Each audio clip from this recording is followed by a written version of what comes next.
Bismillahirrahmanirrahim. Assalamualaikum warahmatullahi wabarakatuh. Pada kesempatan kali ini saya akan menyampaikan sejarah mengenai awal mula munculnya penganut ajaran Sabaiyah.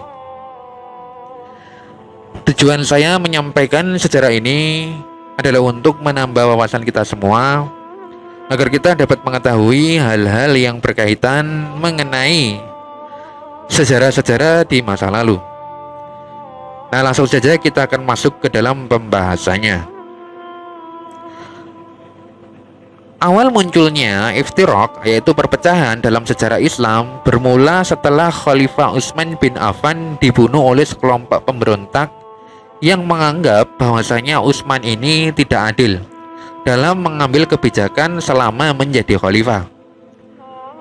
Ketika Ali bin Abi Thalib dilantik sebagai khalifah untuk menggantikan Utsman, para pemberontak itu hadir dan mengadakan pendekatan kepada Ali dengan maksud mendukungnya, yang mana ketika itu dipelopori oleh Al-Ghafiqi dari pemberontak Mesir sebagai kelompok terbesar.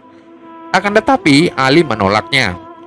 Namun justru yang mengherankan adalah mereka malah memusuhi Khalifah Ali bin Abi Thalib di kemudian hari.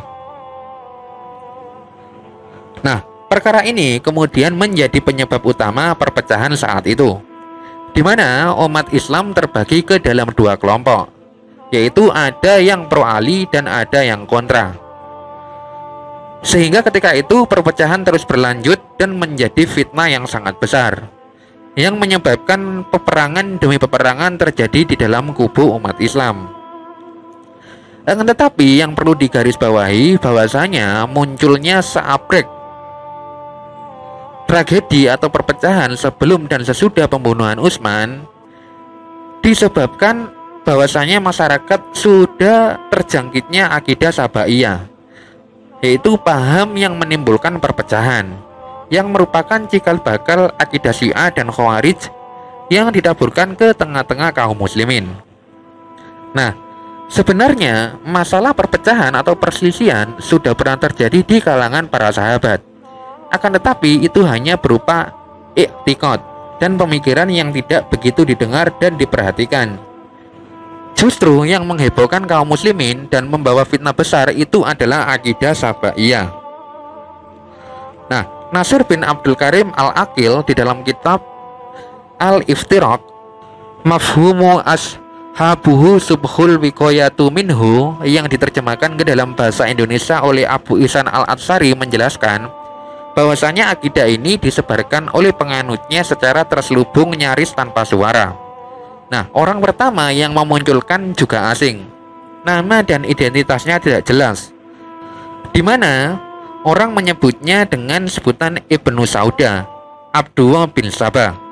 Ia mengacaukan barisan kaum muslimin dengan akidah sesat itu, sehingga akidah tersebut diyakini kebenarannya oleh sejumlah kaum munafikin, oknum-oknum yang merancang makar jahat terhadap Islam, dan orang-orang jahil dan pemuda-pemuda ingusan.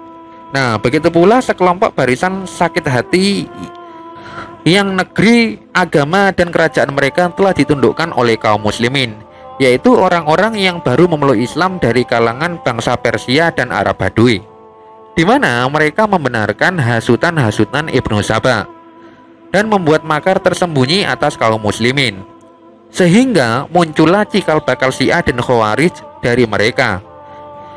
Dan inilah keyakinan sesat yang pertama kali muncul kalau ditinjau dari kacamata akidah dan keyakinan. Nah, adapun kelompok yang pertama kali memisahkan diri dari imam kaum muslimin adalah kelompok Khawarij. Benih-benih Khawarij ini sebenarnya berasal dari akidah Sabaiyah. Banyak orang yang mengira keduanya berbeda, padahal sebenarnya cikal bakal Khawarij berasal dari pemikiran kotor Sabaiyah. Perlu diketahui bahwa Sabaiyah ini terpecah menjadi dua kelompok, yaitu Khawarij dan Syiah. Kendati antara keduanya terdapat perbedaan-perbedaan yang mencolok, namun dasar-dasar pemikirannya sama, baik Khawarij maupun Syiah, yaitu muncul pada peristiwa fitnah atas diri Amirul Mukminin Utsman bin Affan. di mana fitnah diprakarsai oleh Abdullah bin Sabah lewat ide, keyakinan, dan gerakan. Dari situlah muncul akidah sesat, yaitu akidah Syiah dan Khawarij. Perlu juga dipahami bahwa perbedaan antara Khawarij dan Syiah sebenarnya direkayasa sedemikian rupa oleh tokoh-tokohnya supaya dapat memecah belah umat. Nah, Ibnu Sabah dan antek-anteknya menabur beragam benih untuk menyuburkan kelompok-kelompok pengikut hawa nafsu itu. Kemudian membuat trik seolah-olah antara kelompok-kelompok itu terjadi permusuhan guna memecah belah umat, sebagaimana yang terjadi di masa sekarang. Itulah yang diterapkan oleh musuh-musuh Islam untuk mengadu domba kaum muslimin. Nah, mereka ini mengotak-atik kaum muslimin menjadi berpartai-partai, partai sayap kanan dan partai sayap kiri. Begitu berhasil melaksanakan program, mereka munculkan babak permainan baru dengan istilah sekularisme, fundamentalisme, modernisme, primitif, ekstremisme, radikalisme, dan lain-lain, di mana semuanya adalah permainan yang sama, dari sumber yang sama pula. Para pencetusnya itu juga, demikian pula tujuannya. Hanya saja corak ragamnya berbeda-beda.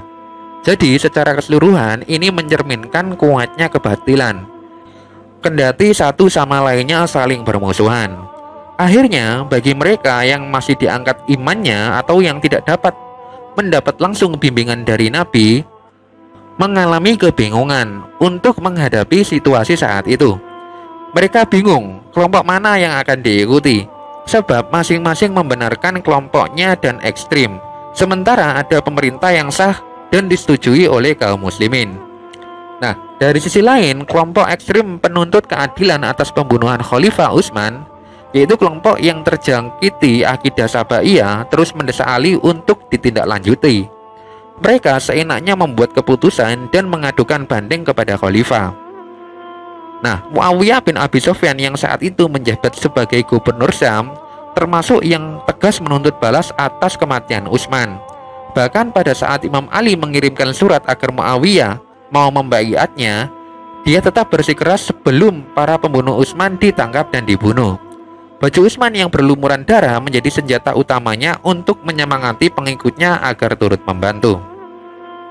Nah, kondisi umat Islam pun pada saat itu sangat-sangat kacau dan berada pada puncak tragis yang nyaris membuat sejarah Islam punah dan akhirnya beralih pemerintahan dari khalifah ke kerajaan. Nah, khalifah keempat, yaitu Ali bin Abi Thalib, harus menanggung kenyataan pahit yang diserahi amanah sebagai pemimpin umat ketika awal munculnya huru-hara itu.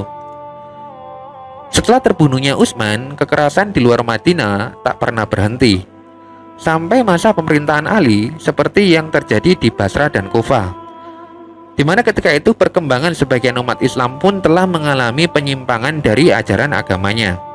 Pertama, yaitu hilangnya toleransi seperti yang diajarkan oleh Rasulullah SAW dan oleh para sahabat dalam melihat perbedaan di luar ajaran akidah dan syariat.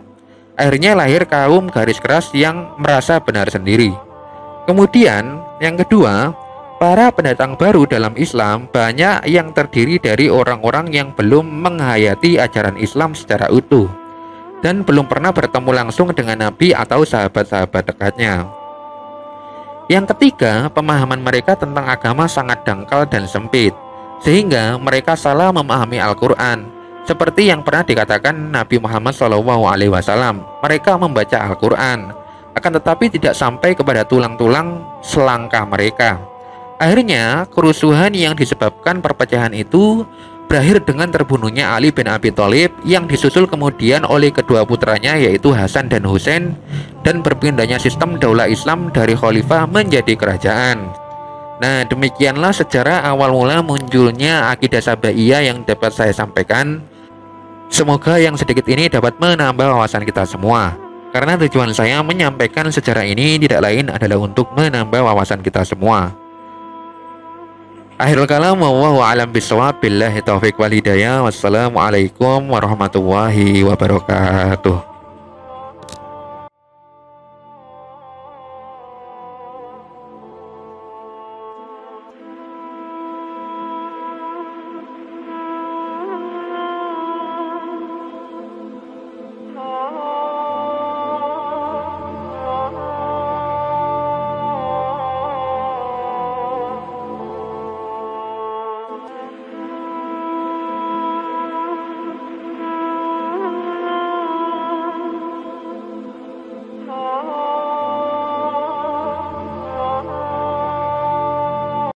Bismillahirrahmanirrahim.